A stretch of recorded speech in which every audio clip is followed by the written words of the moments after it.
So first off, normally we have a plan to always release the post, say every other week for our content on the Future Funded podcast, looking at financial literacy, content around your personal finance, investing, and even more, around how you handle your finance and how you can, build sustainable wealth, through either investment, savings, investment in different stocks, bonds, treasury bills, real estate, fractional investing, and even much probably others than that. But then in the recent weeks, we've been curating some content for our audience, and we've been looking at what is the best kind of content that we can create, for our audience. And then I thought about it, and I was like, we want to be very intentional about the kind of content we create and not just creating any content, but we want to build something that resonates with you.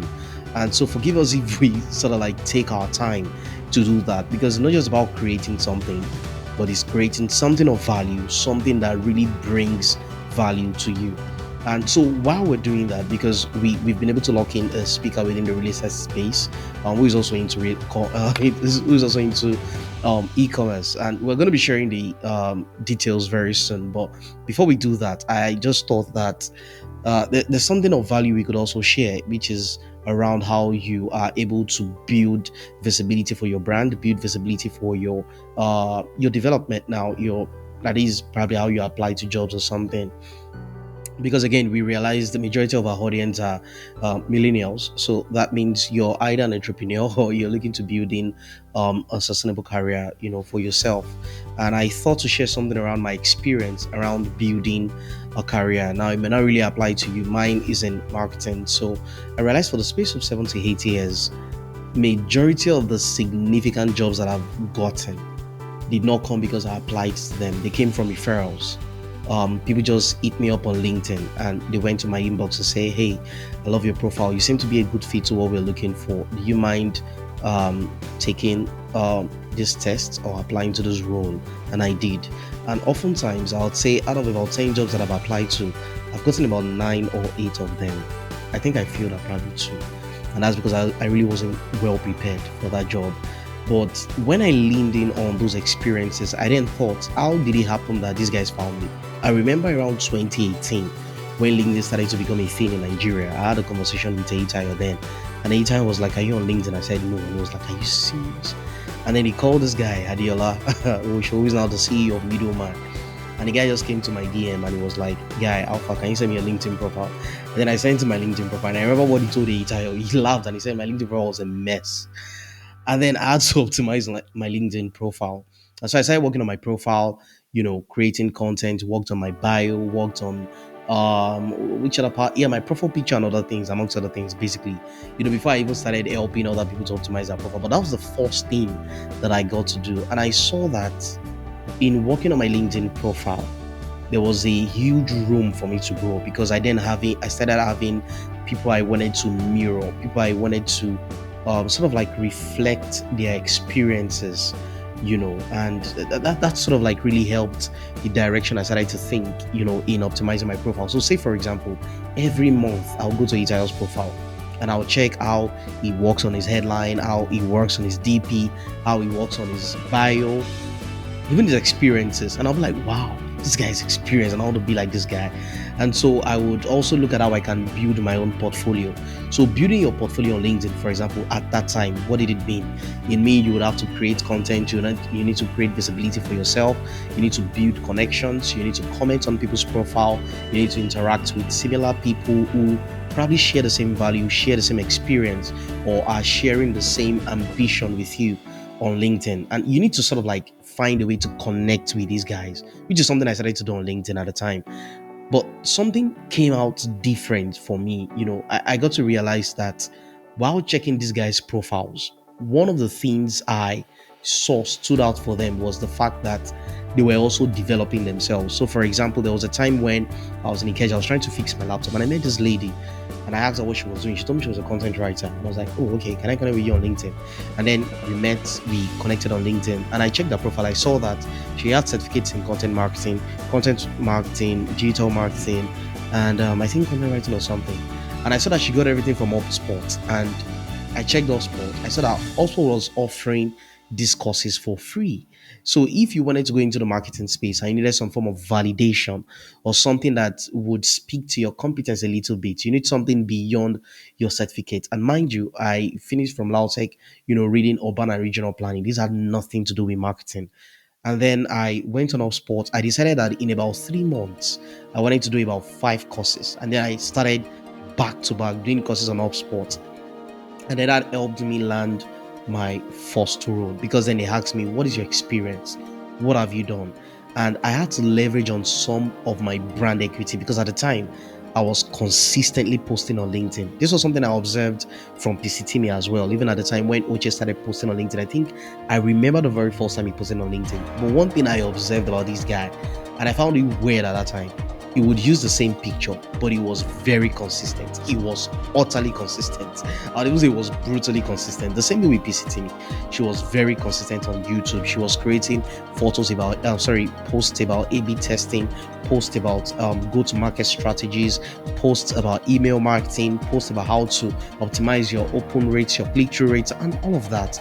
And I saw that these things that these people were doing at the time, they would appear to be like creators, but creators not because there was monetization at that time, but creators because they were building some form of brand equity. So I realized that these referrals that I then got on LinkedIn, on people who checked my profile, who said, oh, I was a good fit and they wanted me to work with them and all that, it was me leveraging my brand equity. My was like my unseen application, maybe I'll put it that way. And the content and the post I was putting out at that time was a show of my competence. That was my portfolio. And then these guys will come on my profile. I'll say that they have viewed my profile, right? I think if I check my LinkedIn right now, I should be having nothing less than close to 200 people who already viewed my profile about just this week alone. And they'll view my profile and they'll then send me a DM to say, oh, I checked you up and I think I like what I see. Can you apply to this role? And oftentimes I got a job. I remember one time when someone came to my LinkedIn and he wanted me to head his marketing agency at that time because they felt they were looking to get a big contract. That was on the island at the time, for a venture capital company, and they were looking to get a very big contract, run a campaign for a startup, majorly go to market and then adoption and retention in the market, the general product marketing bit, just getting to launch out. And when he reached out to me, he asked me how I would approach. He gave me a similar case study. Basically, he said he saw my LinkedIn, he saw that I was passionate about startups. I've done some businesses for startups and helping them go into the market. And he said, all right, is this something you feel you can do? So he gave me a similar case study, and then I gave him a proposal. And then he reached out to me and he said he wanted me to head the agency. And then I went to see him in his office. He was the chairman of the company at the time. So I went to see him in his office. And then we come up with an entire plan for that contract he wanted to get. And mind you, competing with major agencies at the time. Now, I had to quickly go and look for the scorecard he shared with me at that time. And so I'm going to display it on the screen. You're going to see it right now. And you see that on every front where these guys were competing, we won on every front, every single front. Now, that did not only say something, it did not only mean that my brand equity at some point was leveraged to get me into the door. Competence also helped us win. And this was a contract that was in tens of millions. Now, fast forward from then, there was something I observed again. I also got to see that the moment as a job applicant, you're trying to get a dream job. So if you notice that for the past 1 year, you've not gotten a job, you've not gotten the kind of job you're looking for, or maybe for 6 months, for 3 months, the major issue I've tend to observe is that we've not been able to cut through the noise. So the noise is, and I often say this, when you apply on LinkedIn, for example, imagine you see about 60,000 people applying for the same role, 20,000 people applying for the same role, 10,000 people applying for the same role. For example, you go on LinkedIn, you see 200 already applied, and then you're just one of the many numbers. I remember one time, I must confess, when my company was going to hire for a business development management role, and I used my profile because I had a premium LinkedIn profile at the time, so I was able to do a job advert. And then when I did that for the company, guess what happened? We got over 100 applicants, and then my boss said I should sort of like filter through the applicants and then recommend. It was a whole lot of work. All right, which is why companies like Microsoft, Canva, Netflix, HP, all these companies, when you apply to them, they give you this automated response that tells you that, oh, thank you for applying. We get thousands of applications for this role. We're going to review and then get back to you.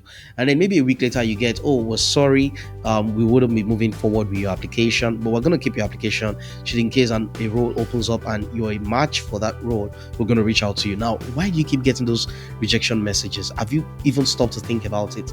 It is because oftentimes this tracking system would be the first filter for your CV. It's going to look at keywords, it's going to look at years of experience, basically the key, what I call it, metrics they want to see in a CV. It's going to scan for those things. And the moment your CV is not optimized for those keywords, or your competence, which is reflected on your CV, is not a match for those things, you're never getting employed. But let's even assume it's a match. How do you compete with over 1,000 applications, over 1,000 applicants? What I can tell you need to do is that you need to cut through the noise. Now, before, cutting through the noise would have been optimizing your profile on LinkedIn, and doing all of those on that and that and that and that. Yeah, but I mean, LinkedIn right now is getting pretty saturated. Cutting through the noise could have been going to the person's DM, reach out to them and tell them you applied. Okay, what are you looking for? Do you want some form of favoritism? Obviously not nepotism, right? So that may not really work. So how then do you cut through the noise? One thing I can say that has worked for me, that I think might work for you, is build some form of brand equity. You need to show your competence on your LinkedIn profile. You need to go out there on Facebook, you need to go out there on LinkedIn, even do some emailing, some cold mailing, and then let them know about you, post about your content, what you're learning. What you can do, for example, is you're taking a certificate course. How about sharing a documentary of your learning and how it applies in a real world application, right?